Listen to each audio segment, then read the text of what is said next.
Уламалар мына ушул тамекинин зыяндуулугун тозоктун тамагына окшоштурат. Ал кандай десе, сауазбилла, Гашия сүрөсүндө келет, ла юсмину ва ла югни мин жуу дейт.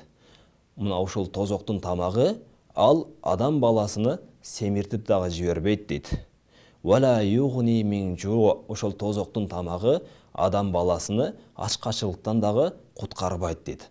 Уламалардын бардыгы, көпчүлүк уламалар мына ушул тамекини, мына ушул тозоктун тамагына эмне кылат? Окшоштурат, урматтуу бир туугандар. Ал кандай десе, тамекини өмүр бою чектиңиз, бир тамеки чектиңиз, же болсо бир пачка тамекини чексеңиз дагы, же болсо бир ушундай идиштеги насыбай чексе дагы эмне кылат? Бирок бир адам айта алабы, мына ушул менин курсагым мына ушунун себебинен тоет деп. Же болбосо мына ушул мен чаңкыган учурда мына ушул тамекини чексем, же болбосо насыбайды ичип оозума сала турган болсом, мына ушул нерседен менин курсагым тоюп калат, же болбосо суусундугум канып калат деген эч кайсы бир адам жок. Ошондуктан урматтуу бир туугандар, мына ушул жаман нерседен албетте ар бир учурда алыс бололу. Бул адам баласынын негизи ден соолугуну караштык.